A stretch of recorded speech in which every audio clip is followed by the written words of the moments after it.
How goes it? We'll talk about Domestic Violence Awareness Month. There's a great event going on that will introduce you to the person behind it.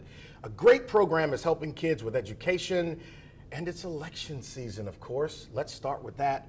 Roll it, Scott.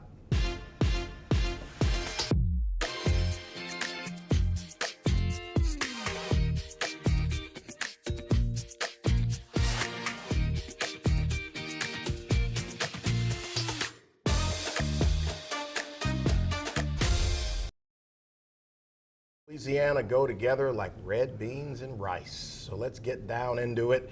With the election happening this weekend, John Cuvion with JMC Analytics is here to talk about this election cycle that's been kind of, a little blah. Low wattage. Low wattage. So let's start at the top of the ticket.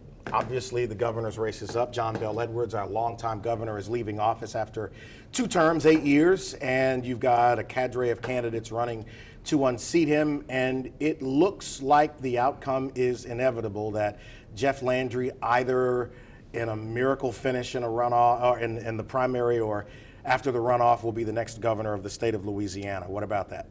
So the way I look at the governor's race is this, is that there is a minimal, and I want to emphasize minimal, chance that Jeff Landry would win without a runoff, because the data I'm seeing does not yet show that he's getting the numbers he needs to win with 51% Saturday night. But it's not impossible given that nobody else has taken off. So yes, I forecast that he and Sean Wilson will be the #1 and #2 finisher. The other challengers I think of as probably being in the high single digits, and I'm talking about Stephen Waguespack, Hunter Lundy, and John Schroeder. Doesn't this look similar to the governor's race 2 cycles ago when you had David Vitter running against other Republicans, Scott Angel, Jay Darden, and then you had the Democrat, John Bel Edwards, that no one knew, who came in and was able to win? At that time, Vitter had extremely high negatives based upon things that have gone on. Landry has some negatives, but not that high. To what do you attribute his ability to just cruise into this without even having to debate with other candidates about his platform? So what's interesting about what you're describing is, I think the Democrats would like to think this is David Vitter Part 2. There's several crucial differences. Number one, you don't have a Sean Wilson who's triangulating and talking about his position on abortions and guns and so forth. So in other words, he hasn't really done what's necessary to appeal to more conservative voters. Number two, I think Democrats overestimated the dislike people have against Jeff Landry. That probably is more of an inside the I-110 beltway kind of thing as opposed to the average voter. Number three, the thing that Jeff Landry has done, which I think has been smart of him, is he has focused all crime all the time, has been his campaign messaging. And lately that has been a winning message, whether here, New York, or in other states, is focusing on crime. And so I think that's what makes this election a little bit different than the contours of the 2015 race. You know, Sean Wilson, Dr. Sean Wilson, is a very likable man, has been around for a long time in government, Secretary of DOTD. I thought that there would be more energy coalesced around him as a candidate. Educated African-American male who doesn't have any scandal tied to him. Why hasn't that taken off? Several things. Number one, I think he's not made the effort to triangulate himself in the way that John Bel Edwards has. Number two, the problem with being the quote-unquote educated candidate is this. It reminds me of the time back in 1952 when a lady was talking to Adlai Stevenson and said, well, you're the smartest person alive. I think you should win. And Adlai Stevenson said, I know, ma'am, but I need a majority. So the challenge that Sean Wilson has is this. In my opinion, when I see his campaign commercials, I think of him talking about esoteric type topics as opposed to talking about bread and butter. Like, for instance, you know, the Garvey bonds, which helped pave I-10 in Ascension Parish and or St. Martin Parish, that was my brainchild. Yeah. In other words, talk about things like that as opposed to peace, love, and unity. Well, and you know, you think about what he did, you look at other areas of the state where the roads are a lot better than what we deal with here in EBR, but it helps on the way with the infrastructure package that was passed a couple of years ago by the Biden administration. Let's talk about these constitutional amendments, and we may circle back to these races. There are 4 on the ballot for you this weekend. One that deals with protecting elections and excluding foreign organizations or non-governmental operatives from investing in elections either on the state level or on the municipal level. The second deals with strengthening religious protections in the state of Louisiana with a wrinkle that we'll get to in just a moment. The third deals with pay for or retirement for Teachers, school employees, Louisiana State Police, state employees. Right now, in the surplus, the state is required to spend a minimum of 10% on retirement. This change would raise that to 25%. And then the fourth deals with nonprofits that own blighted properties. The state would have the ability, or municipalities would have the ability, to strip them of their property tax exemption. Long-winded explanation, you're welcome. So let's talk a little bit about the one that jumps out to you. The one that's most interesting to me, well, it's kind of a tie, being that I have a financial background, the one about the retirement system debt, because that's one of those I could take 10 segments talking about, you know, we're paying for the sins of the past by not adequately funding our retirement systems, et cetera, et cetera. This amendment attempts to correct that. But the one that from the sexy standpoint is the one that you and I would love to talk about is the one about the religious freedom, so to speak. And give me another minute there, Scott. Add 1 minute. So this one is a Louisiana special. Yes. So you have this amendment that says it strengthens the ability to worship in a church or a house of worship and raises the state's ability to protect those. But deep down in the details, there is a provision that would allow the state, in the case of, say, God forbid, another COVID, to say, shut it down because it's at risk to the public or the lives of people in an area. So when I was reading this, is there a name that comes to mind? Tony Spell. That's right. So when I was reading this amendment, the first thing that came to mind was, you remember going back in the days, early days of the pandemic, when we had strict occupancy limits, really stricter than almost anywhere else in the Deep South. Yeah. Well, you had an ongoing battle between Reverend Tony Spell and Governor John Bel Edwards regarding the occupancy limits of his church. And so my suspicion is this amendment was born out of the back and forth that was going on and the law enforcement getting called in and that. Because if you start talking about topics like strictest constitutional scrutiny, all that, you're basically saying, hey, government, you can't touch this anymore. And so I think that is the intent of that amendment, is basically saying you can't play the game with occupancy limits to churches if there were ever another pandemic. Brother, we call our counties parishes here. I think we're okay with religion. What about the other statewide races? Anything pop out to you in the last 45 seconds? The thing that's interesting to me would be the Secretary of State's race, because you have a credible case of 2 out of 5 plausible candidates who could make the runoff, and you could basically think of almost any combination of those 5, including possibly 2 Democrats. It'll be interesting. So JC's coming back next week so we can do an after action on how this weekend goes. Quickly, what do you think the turnout's going to be? 38 to 40%. 38 to 40%. We'll hold him to that and see about it next week. How does EBR become safe, healthy, and hopeful? Got one of the bosses from downtown to tell you about that next. She's literally a one-woman construction crew doing all the heavy lifting and all that stuff downtown. ACAO, because she always tells me don't leave the A out. Courtney Scott with the City of Baton Rouge, East Baton Rouge Parish. What's going on? Hi, how you doing? I told you. So, okay, people heard me mention going into break, safe, hopeful, healthy. Yes. What is safe, hopeful, healthy? Safe, Hopeful, Healthy is a public health approach to making a whole, well, and healthy community. Okay. And when you think about that, it's like, what does that mean, Courtney? Exactly. It means that, of course, gun violence is one of our biggest challenges that we work through. And the biggest part about that, Clay, is addressing those root causes, addressing education, access to resources, mental health and behavioral health, intergenerational trauma. I heard a statement yesterday, and I have to give credit. You know, we like to take words sometimes, so I got to give credit to Lindsay Bluen from YWCA, and she talked about intergenerational health. Not just wealth, but making sure that people were healthy, making sure they were whole, and that they felt safe. And that's what Safe, Hopeful, Healthy does. It's so interesting because you have had a megaphone trying to explain to people why this investment speaks to all of these other things that people talk about. Gun violence, the truancy issues, drug issues in the streets. All of those things can be positively impacted on the back end by this investment on the front end. Absolutely. So why do you think people still struggle to get it? Because some struggle to get it. Absolutely. You know, we look at challenges sometimes and we are polarized by what we see in the media. We are polarized by narratives that make us talk.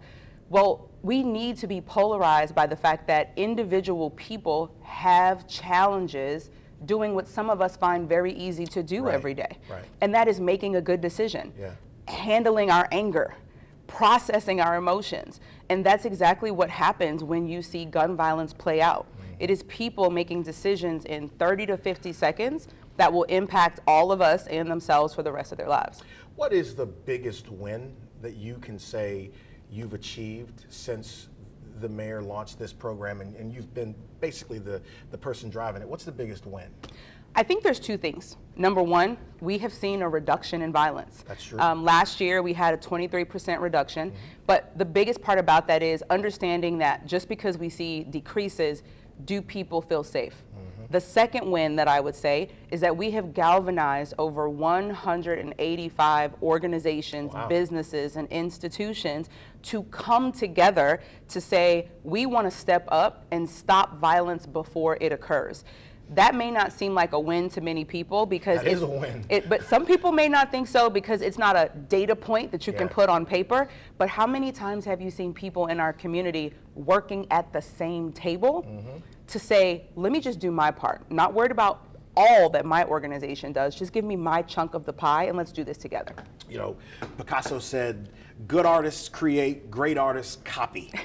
And you have been able to go to other cities to see what's working to bring it back here, to not reinvent the wheel. Absolutely. What city would you tell Baton Rougeans watching that you have been most impressed with? There's two, Washington, D.C. and Newark, New Jersey. All right. And I am not comparing data, not apples for apples, because these are two large metropolitan cities. But the way that they have put community, their municipal government and their state and federal government together to pool and leverage resources to make results, those two cities are getting it right.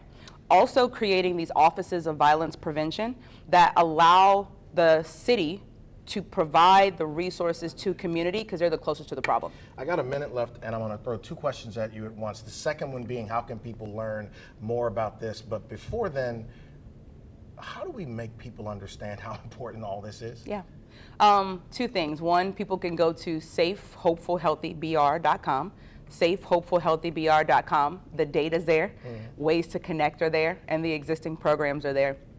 The best way that we make people connect is to find out what makes their heart beat, and we have to incorporate that. She's absolutely incredible, ACAO, and I could give you a rough time, but I'm not going to do it because she'll catch me after the segment is over. Talking about, Tawana Harris. We both love Tawana Harris. She's going to be on the set next to talk about Domestic Violence Awareness Month and her event taking place on the 21st.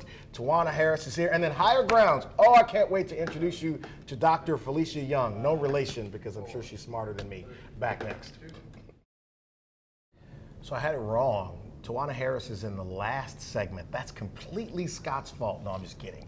Dr. Felicia Young is here with us right now to talk about your great organization. It's fascinating to learn that somebody's actually doing something that most people know they need, but don't know how to find it or that it exists anywhere. And I'm talking about Higher Minds of Education, LLC, and the work that you do. Tell everybody what that is. Okay, Higher Minds of Education is a higher education consulting firm where we help parents, students, and community members help students properly complete FAFSA. Let's talk about what FAFSA is for people who don't have any young kids who are leaving high school, going into college or post-high school education. Talk about what that is. It is the free application for federal aid. So you are essentially applying for Pell Grants, student loans, and any other programs that are through the federal government. This is so awesome because I don't think people understand the impact of that gap between people understanding how to get through that process and actually having the kids get access to resources available, right? Right, definitely. FAFSA is actually a graduation requirement here in Louisiana. So every student in the state of Louisiana has to complete a FAFSA in order to graduate. Do you have data that could reflect what percentage of kids are not doing it because of either not understanding how to go through the process or not having help to go through it? Well, we do definitely have a struggle with getting parents and families to understand why their students need to do it. A lot of students do not want to attend college because of our great student loan debt. They're saying, I don't want the debt. But they don't understand they can use FAFSA in order to go to truck driving schools, to go to beauty and barber schools, those sort of things. So we're encouraging them to do that. How do people get into the service you offer to be able, because I just had somebody ask me 3 weeks ago about help with their son. Somebody works for a client and they're struggling to get through that. How does somebody access your resource? Well, we definitely have a website. It is www.hmofed.com. Say it one more time.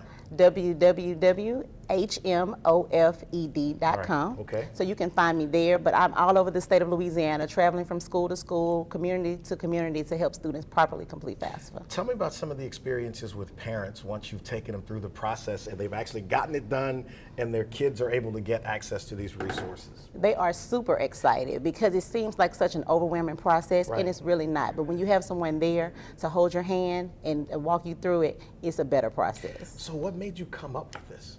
Well, I've worked in financial aid, can you believe it, almost 17 years. Right. So I was a student who never did FAFSA on time, and so I guess that is now my gift to give to students. I never did anything on time. So that's how I'm here. That's a circle of life, It right? is, definitely. And you know, do you find that there are people who may be afraid to ask for the help because people sometimes don't want to seem like they don't know even when they don't know. Is that a thing? That is definitely a thing. Okay. Because you feel like you should know. If you're a parent, if you went to school 20 years ago, you feel like you should know, but they may have questions and afraid to ask. But we're there to make it a comfortable situation for all that are involved. So I'm assuming it's been a number of kids who've taken advantage of this program, right? Definitely. I have parents who are educators who contact me to help their children complete their FAFSA. Have you partnered with any schools or within the school system to maybe have you come in to talk to kids to get you connected with their parents? Yes, I work all over the state of Louisiana, working with different communities, especially North Louisiana, working with a lot of parents and students, making sure that their FAFSA is Know properly. anybody in Caddo Parish?